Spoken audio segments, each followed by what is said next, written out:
Assalomu alaykum, hurmatli televizor ko'rguvchilar. Yaxshimsizlar? Dunyo qurultiyi to'r televiziyasining kunlik xabarlar programmasiga hammanglar xush kelibsizlar. Men İftixar Abdurashid. Bugun chorshanba. Hurmatli ko'ruvchilar, tövəndə diqqətinizlər kunlik xabarlar programmamızın təfsilatı bo'lsin. Dunyo Uyg'ur qurultiyi ilishqi qatliamining 12 yilligi munosabati bilan axborot e'lon qilgan bo'lib, Dunyo Uyg'ur qurultiyining bu vaqtda e'lon qilgan bayonotida mundaq deyilgan. Xitoy bexatarlik qismlari 2014-yil 28 iyul Yakan nahiyasida yuz bergan tinch namoyishni rayimsizlarcha bostirib, minglarcha begunoh Uyg'ur fuqarolarini qirg'in qildi. Shundaqla Xitoy hukumatı bugunga qadar bu vahshiylikning haqiqiy doirasi, qirg'inchilikning ta'sirini uchur manbasini kontrol qilish orqali yushirib keldi.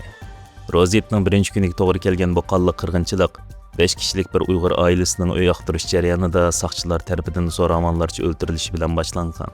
Ve bununla cevaben ahaliler yakın etrafdaki ilişki bazarıga yığılıp Xitoy davlatining zo'ravonligi ve Ramazan cheklimasiga qarshi norozilik bildirgan. Ammo Xitoy hukumati ularning noroziligini hal qilishning o'rniga aksincha qonliq bostirish ilib bordi. Xitoy hukumati qirg'inchilikdan keyin bu voqeani oldin planlangan terrorlik hujumi deb o'zini oqlashga uringan ve voqeada 59 Uyg'ur o'ldi deb ilgari surgan bo'lsa-mu, ammo tekshiruvchilarning manbalari 3000 gacha Uyg'urning Xitoy harbiy qismlari tarafidan qatl qilinganligi yoki g'oyib qilib etilganligini xabar qildi. Xitoy hukumati voqeadan keyin rayonning internet va telefon aloqasini uzib etdi va mustaqil tekshirishni chekladi.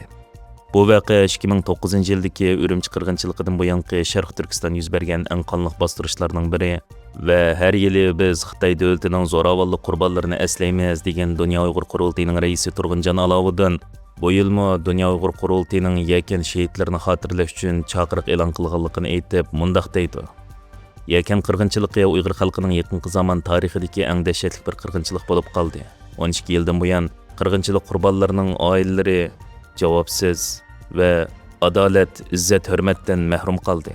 Xalqaro jamiyat Xitoy hukumatining bu rayimsiz jinoyatlari va davomlashayotgan Uyg'ur irqi qirg'inchiligiga ko'z yumib turmasligi kerak.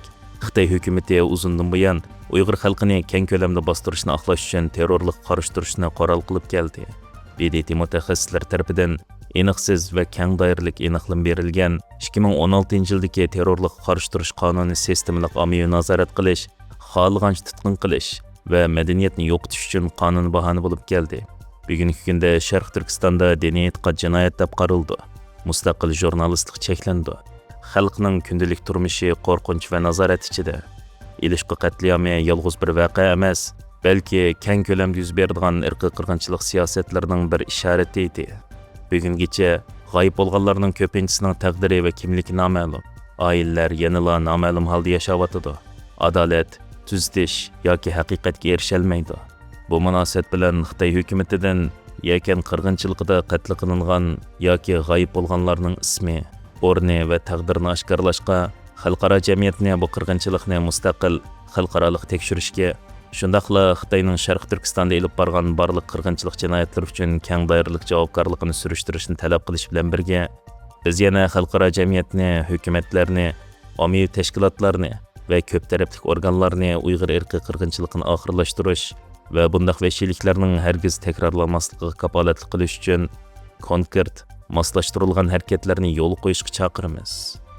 Dunyo Uyg'ur qurultiyi yana Germaniya va dunyoning har qaysi joylaridagi muhojiratlik Uyg'urlarni tajovuzchi Xitoyning 2014-yil 28 iyul Yakan nahiyasida yuz bergan tinch norozilikni rayimsizlarcha bostirib, elib borgan qonli qirg'inchiligining shehidlarini xotirlashga ve norozilik namoyishlari va faoliyatlarini tashkillashga chaqiriq qilgan bo'lib, bu munosabat bilan Germaniyaning Myunxen shahridagi Xitoy konsulxonasi oldida ilishqi qatliamining 12 yilligini xotirlash ve Xitoy hukumatini javobgarlik tortish talabini dunyoga anglatish uchun norozilik namoyishi o'tkazilgan bo'lib, Germaniya va Myunxendagi barliq Uyg'ur jamoati va ittifoqdoshlarini bu vatan millat vazifasiga qatnashishga chaqirgan bo'lib, bu haqda Dunyo Uyg'ur qurultiyining sobiq raisi ve Uyg'ur Demokratiya Kishilik huquq markazining raisi Dolqin Isa apandim maxsus chaqiriq e'lon qilgan.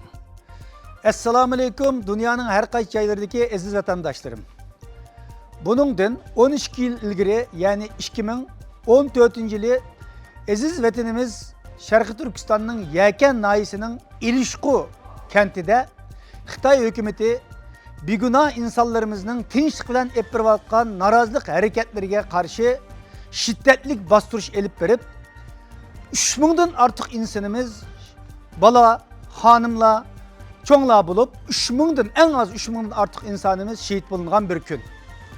Biz her yılı Ürümçi qallı qırğınçılığını, Gulcu qallı qırğınçılığı oxşaydıgan qırğınçılıqlarını dünyanın her qaysı devletlerinde zor namayişler bilen, her xil usullar bilen hatırlap kivatımız. Yaken ilişki qırğınçılığı hazırgıça yakınki yıllardan buyan Xitay hükümeti elip bağan şiddetli qırğınçılıqlarının biri. Bu qırğınçılık dastlabki yıllarda chet ellerdeki Uyghur teşkilatları, avam xalqimiz, faaliyetçilerimiz tarafidan her xil usullar bilen, narazılık hareketleri bilen hatırlanıp kelgen bolsumu, keyinki bir qancha yıllardan buyan bu hareket biraz ak planda qep kaldı. Bunu hatırlaş yeterlik derecede bulmay qep kaldı. Diginimizdeki bu hazırgıça vatanımızın yakın zaman tarihinde yüz bergen qırğınçılıklardan texmi dehşetlik elip verilgan bir qırğınçılık.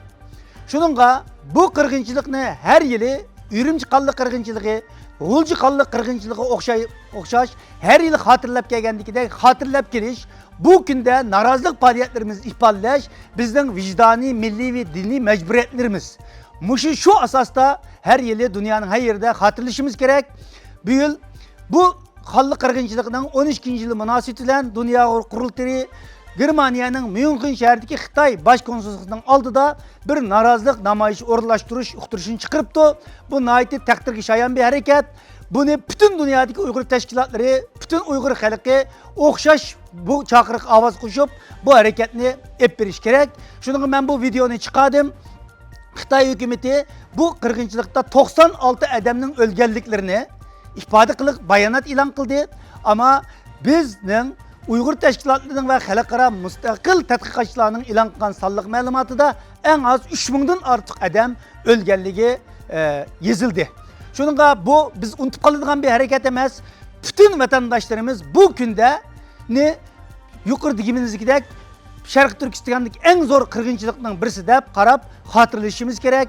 Bu yıl mana aldığımızda bir qancha gün kaldı. Bütün vatandaşlarımızı, teşkilatlarımızı ilişki, katılık, qırğınçılığını unutup kalmaslıkka ve bunun karşı özümüzün vicdani, dini, milli mecburiyetlerimiz dep bilip hareketke ötüşki çakırman.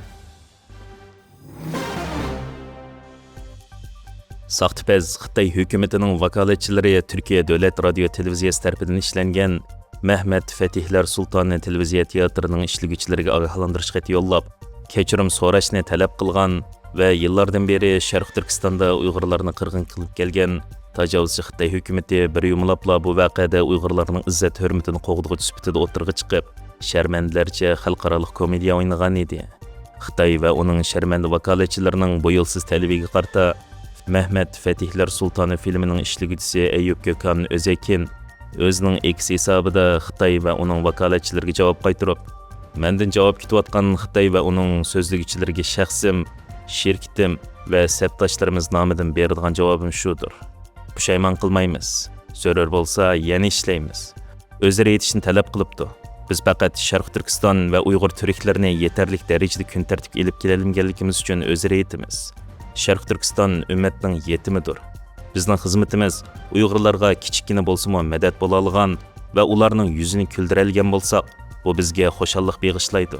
Qo'limizdan kelgani bu deb yozgan bo'lib, u yana Xitoyning Turkiyadagi zuvoni bo'lgan so'zchi televiziyasiga yana deydigan boshqa gapinglar bormi? Xitoyning bayonotchiligini ixtiyor qildinglarmi yoki haqilib qildinglarmi bilmayman. Lekin ulardan so'rab yiqinglar. Yana deydigan boshqa gapi bormikan deganlarni yozgan. Hurmatli ko'ruvchilar, yuqorida diqqatingizga kunlik xabarlar programmamizning tafsilotini sundik. Keyin qitimliq sonimizgacha ko'rishgacha omon bo'lgaysizlar. Stansimizning YouTube kanaliga a'zo bo'lishni unutmang. Xayr xo'sh.